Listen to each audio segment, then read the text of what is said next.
এক ছেলে গাছ থেকে আম চুরি করে খাইছে। তখন সেই ছেলেকে এলাকার লোকজনেরা হুজুরের কাছে ধরে নিয়ে এসে বলছে, হুজুর এই আম চোরের বিচার করে দেন। হুজুর তার কিতাব বের করে সমস্ত লোকের সামনে কিতাব খুলে পড়তে আরম্ভ করলো। যে চুরি করে খাইছে আম তাকে দিতে হবে তার দাম, দাম না দিলে তার পিঠের উপরে কিল পড়বে ধাম ধাম। হুজুরের কিতাব শুনে এলাকার লোকজন সেই ছেলেটিকে কয়েকটা চর থাপ্পড় মেরে বিদায় করে দিল। আল্লাহর কি কুদরত!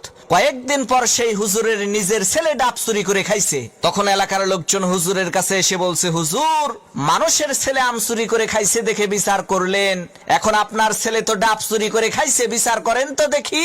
লোকদের কথা শুনে হুজুর তার কিতাব বের করে বলল, ভাইরা আমার, কিতাবে লেখা আছে যে চুরি করে খাইছে ডাব তার হয় নাই কোনো পাপ। তখন এলাকার লোকজন বলল, হুজুর বুঝলাম ডাব খাইলে পাপ নাই, কিন্তু আপনার ছেলে তো একেবারে পাকা জুনা খাইছে। হুজুর তখন কিতাব থেকে পড়লো, যে খাইলো জুনা তার নাই কোনো গুনাহ। এলাকার লোকজন বলল, হুজুর ডাব খাইলে পাপ নাই, জুনা খাইলে গুনাহ নাই মানলাম, কিন্তু আপনার ছেলে তো নারিকেল খাইছে। তখন হুজুর তার কিতাব থেকে পড়লো, যে নারিকেল খাইছে চুরি কইরা, তোমরা সবাই মুড়ি দাও তার হাত ধইরা, কারণ সে চুরি করে খাইছে নারিকেল, এর মানে একেবারে পরিষ্কার তার দেল।